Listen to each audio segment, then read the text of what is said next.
Hello everybody and welcome back to the channel. Today I am continuing along with some of my coming into 2022 content. I have talked about my most anticipated releases of 2022. I have talked about my top priority series for 2022.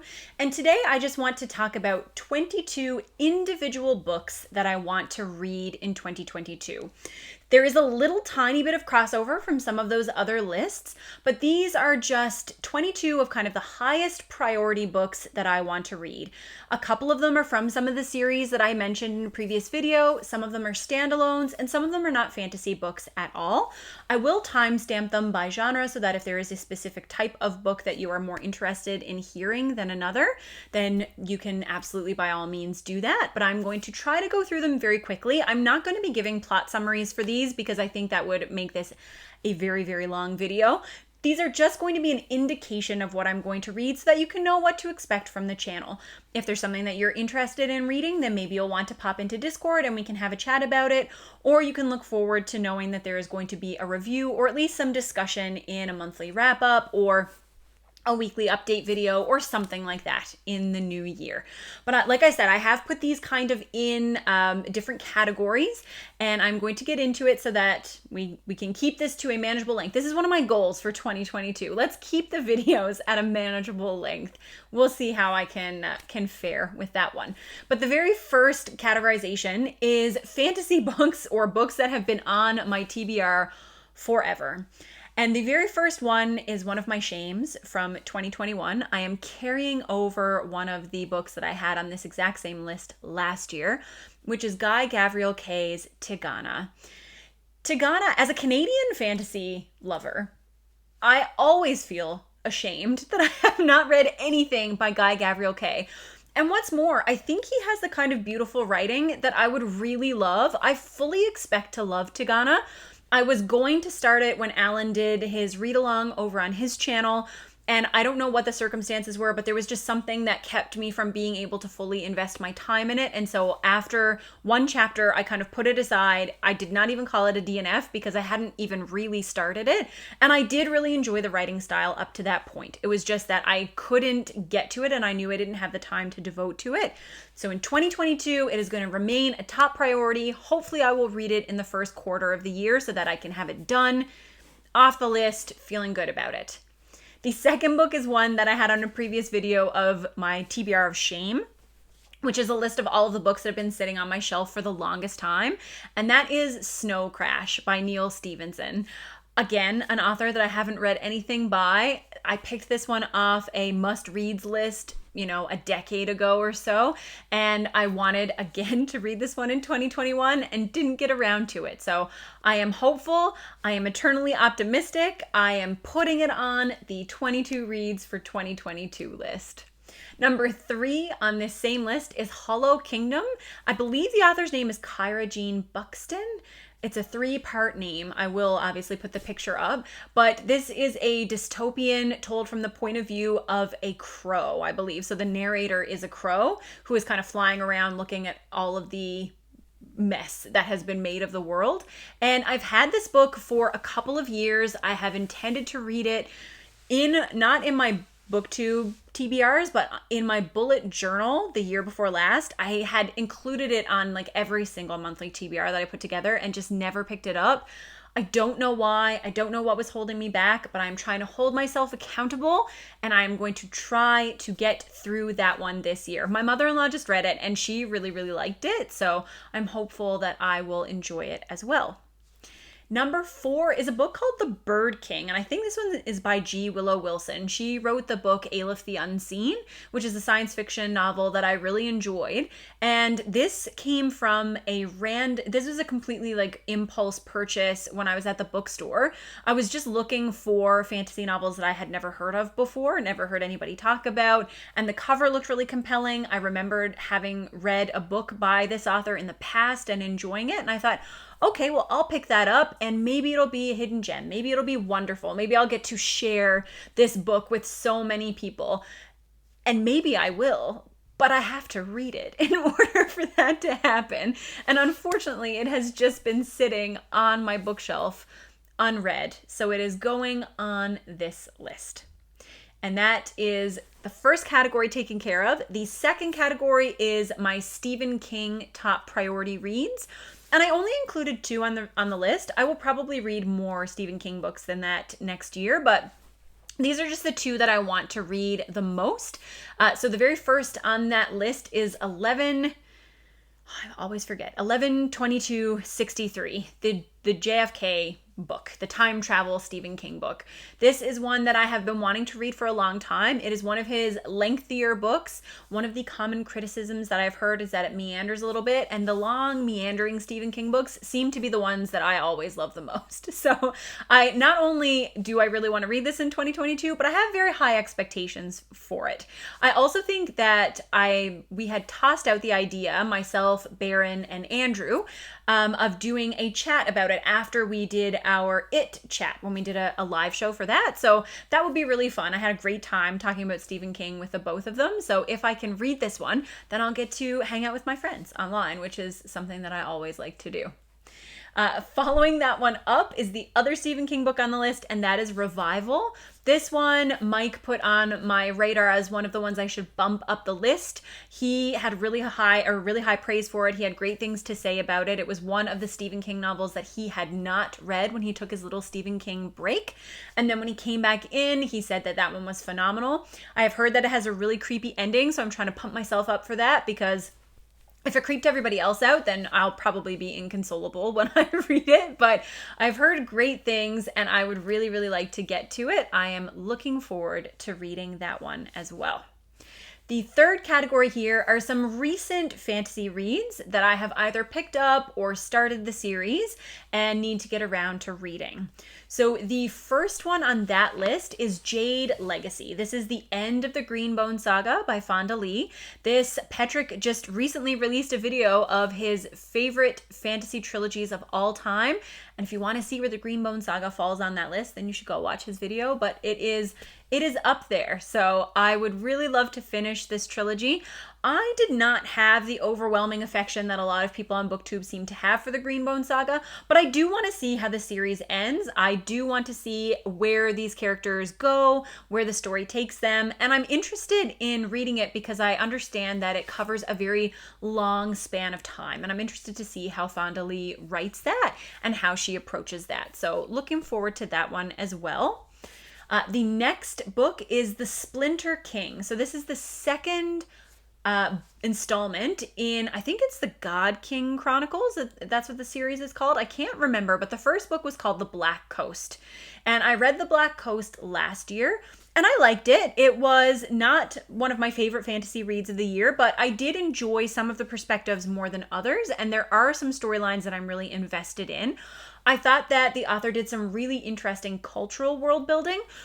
The intricacies of world building in general are not usually what appeal to me in fantasy, so a lot of that detail, that kind of building up of the world or the culture is not always what I want to read about, but I thought that the author did a really great job. And like I said, there are a couple of characters whose arcs I do feel invested in, so I would like to read the next installment in this series sometime this year.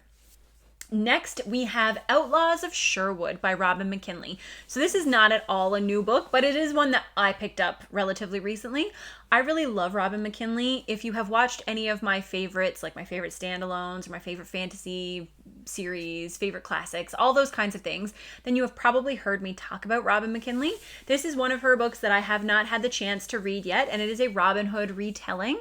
I picked it up on a Kindle sale, and it's just been sitting on my Kindle waiting to be read, so I would really like to get to that sometime in 2022. After that, we have Kings of the Wild. Kings of the Wild is one that I have heard a lot of people talk about, and I was really interested in reading it because I read the book Legend by David Gemmell this year. And to me, they seem like they have some thematic similarities. It's kind of, the old gang is coming back in Kings of the Wild, whereas you had the old warrior coming back in Legend. But same kind of premise, and I thought that it would be interesting to see the modern spin on that trope when I have just read one of the most well-known examples on kind of the classic approach to that trope. So hopefully I can get to Kings of the Wild sometime this year. After that, we have Heroes, and that is not Joe Abercrombie's The Heroes, because I read that this year in 2021, and I absolutely loved it. But it's the second installment in Stephen Fry's Greek retellings. I read Mythos this year, which I really enjoyed. I thought that Stephen Fry has a wonderful narrative voice, as in the way that he writes his books, but I also listened to him narrate the audiobook. So he also has a lovely voice for narration. So both of those voices of his I really enjoyed, and I thought that this was just a love letter to Greek mythology. I think, like so many of us, Stephen Fry was a big Greek mythology nerd when he was a kid, and he has expressed that love in this retelling. They're really funny. I think he did a good job in Mythos of deciding how to classify the stories, how to group them together, and how to best communicate them. I think it works really well for people who don't have a lot of knowledge about Greek mythology, but even if you do, I like the spin that he put on them. So I will continue on with the second addition to that series, which is Heroes. And then I would love to read Piranesi. This is one that came up on several of my actual TBRs in 2021, and I just didn't get to it. I had even intended to read it with Patrick's channel as his first official read-along, and I didn't. I went out of town the weekend that everybody started, and I forgot to bring the book, and because it's so short, everybody finished it by the time I got back home, and then I was just like, oh, well, I guess I'll save it. And I just didn't get around to reading it. I fully expect to enjoy this, maybe even love it. But unfortunately, I just didn't get around to it in 2021. So it is now a high priority book for me in 2022. Similarly, I have the second book in the Seven Waters trilogy by Juliette Marillier. This is one that I had been hoping to get to before the end of the year and just didn't have anywhere that I felt like I could put it in on the TBR. I loved Daughter of the Forest. It was phenomenal. The main character became one of my favorite fantasy characters of all time. I really enjoyed Juliette Marillier's style. I really like romantic subplots in historical fantasy. So historical fantasy with a romantic subplot I really enjoy, and that seems to be what Juliette Marillier excels at. So looking forward to getting to read more of her books for sure. After that, another recent purchase, but older series. I recently picked up the first volume. I believe it's called, what is it called? I don't know if it's the Absolute volume, I don't know. It's the bind up of Berserk, the manga that is kind of making its rounds around BookTube, but has been very popular for a very long time. I had been debating reading Berserk for a really long time. My husband enjoys, I think there's maybe one of the movies. I don't know that much about Berserk as an anime. I know that there's one part that people don't tend to like as much, and then there's one part that people like more. But because of the mixed reviews on the anime, I thought that this might be a good one for me to jump into as a manga. And I had been kind of pushing it off for years and years and years. And when everybody else on BookTube was reading it, it seemed like a great time to pick it up because there are people with whom I can discuss it. There are people who have read it recently. So I always like having people that I can talk about the books that I'm reading with, which is obviously where this channel came from. So it's exciting to see that more people are picking this up, and it seems like a good time to join the crowd and read it as well. I believe that's all for that category. It is. So the next group of books that I want to read are some works of contemporary fiction. I really loved getting back into fantasy this past year, but obviously the more fantasy I pile on my TBR, the more I neglect the other genres of literature that I really enjoy, and I really like literary or contemporary fiction. So I'm going to put a couple of these works on my TBR to try to force myself to at least pick a few of them up and prioritize them over the course of the year. The very first one that I want to read is My Brilliant Friend.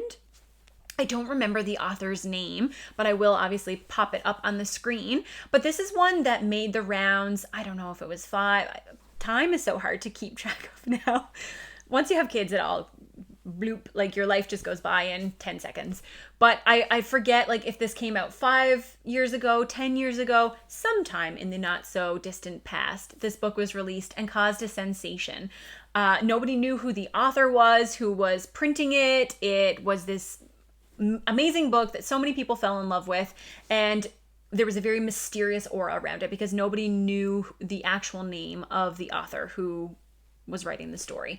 And I picked it up on my Kindle, and I didn't even have a Kindle at that time. I was just using the Kindle app, but I picked it up regardless because I wanted to read it. And it's been sitting there for so long, and I would really just like to get around to reading it. I think it is a multi-generational family story in the way that many works of literary fiction are. But I know that people have really enjoyed it, and I would just like to see what all the buzz was about back all those years ago when I probably should have read it. But that is on my 22 books to read in 2022 list. The next one is The Lovely War. So this is one that I heard another booktuber who is outside the fantasy sphere talk about. It is a Greek retelling that takes place in World War II, where we have our main characters who are not gods or goddesses. They are people who are affected, I believe, by World War II. Maybe it's even World War I, one of the world wars.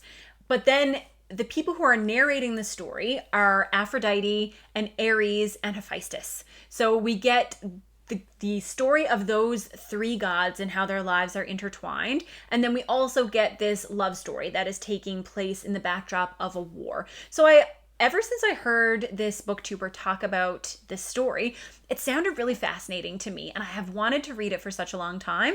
I think this would be a great book to read around Valentine's Day if I want to get, into the theme of things. And again, this is one that I picked up on Kindle and just have not gotten around to reading, so I put it on this list to try to give myself the motivation that I would need to get through it. And then the last work of contemporary fiction that I put on the list is a recent release, and that is the book Bewilderment. This is ending up on a lot of the kind of 10 best books of the year lists, and I want to see what all the fuss is about. I don't even really know what the plot summary is. I just know that it has shown up on a bunch of these lists. I read the plot summary at one point, and I think it had something vaguely fantastic feeling to it. I don't know if it's supposed to be magical realism or not, but it felt fantasy-esque when I read the synopsis. So I thought, okay, well, this is one of the 2021 releases that I would really like to get to. And I popped that on my Christmas list, and hopefully I will be able to report that I have it and that I can read it in 2022. The second to last, our penultimate category here is nonfiction. I will continue to try to prioritize nonfiction in 2022. I'm going to try to go in there with my one book a month, just as I have been doing for, the last couple of years. And there are a few that are a little bit higher on my priority list than others. So the very first one is called Empire of Pain. And that is, I think it's a work of investigative journalism. Don't quote me on that though, that looks into the family in the United States who had ties to the opioid crisis. So the opioid crisis is something that I professionally am very interested in, because obviously as a physician, you see the repercussions of the overprescribing of opiates still. This is still very much an issue. This is something that completely changed the face of healthcare. It impacts all levels of healthcare, regardless of what kind of specialist you are. So I think that professionally it would be very interesting to read this, but I have also heard really good things about the book itself, about the way that it's written, the way that it's put together, and I have heard great things about the audio narration as well. So I think I will try to pick this one up on audiobook and see what it is all about. Similarly, a book that has been getting so much praise over the last year is Crying in H Mart, which is a memoir, I believe, about a South Korean woman who has recently lost her mom. But I don't think I've ever read the synopsis for this book. I have just seen the really catching cover, which is, I think, food that's been picked up by chopsticks, and it's kind of draped in the shape of an H. And I just know that everybody loves it. I don't read a ton of memoirs, but when a book is getting so much buzz and so many people are loving it, I am the opposite of Alan from the Library of Alexandria. If everybody loves something, I need to read it. I want to read it so badly. He is punishing himself and may not even watch Arcane, which was phenomenal, just because everybody loves it. So I am going to do the opposite of that, and I'm going to reward myself by reading a book that so many people have said that they love. And the last, or no, never mind, there's two more. So I have two other works of nonfiction, and all these are memoirs. So now I'm totally like, I don't even like memoirs. And, all of them are.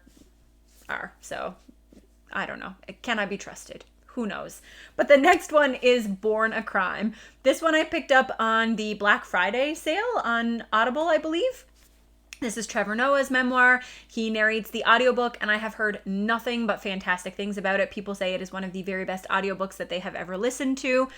And that is really all that I need to know. I'm going to throw it on to my TBR some month when I need something light.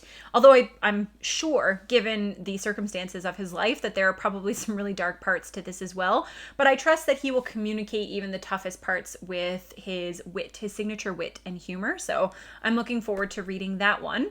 And then the last one is, I know, going to be a very heavy read. This is a book that I stole from my best friend Heidi's house when we went out to stay with her for a weekend. So first, I inflicted my children on her.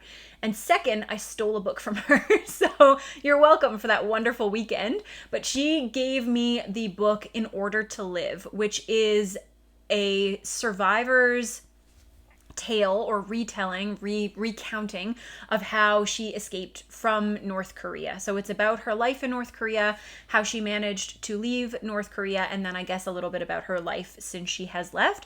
I'm expecting this one to be very heavy, so I will try to pick it up in a month where I don't have a lot else going on, where I'm going to read some feel-good books and some books that might be a little bit easier to breeze through. But since I saw it at her house, I was really intrigued by it, and she said that it was really good, that it made her obviously emotional to read it, but that she had really enjoyed the reading experience.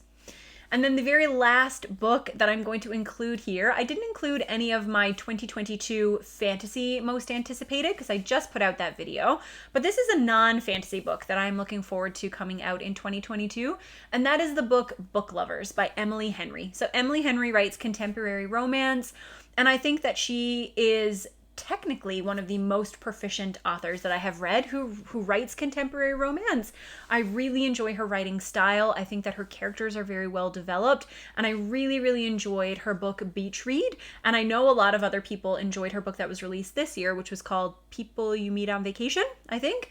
But Book Lovers is about people who love books. I already know I enjoy Emily Henry's style, so I really want to pick that one up this year. But that's it. Those are the 22 books that I am trying to prioritize for 2022. I may try to include an update in my monthly wrap-ups to see how I'm doing with this list, because that hopefully will give me the push that I need to put a couple of these on each month's TBR and give myself a little bit of accountability. But I hope that you enjoyed it. I would love to know what books you're prioritizing for 2022. Are you looking forward to any special reads in the new year? And I will see you with another video soon. Bye.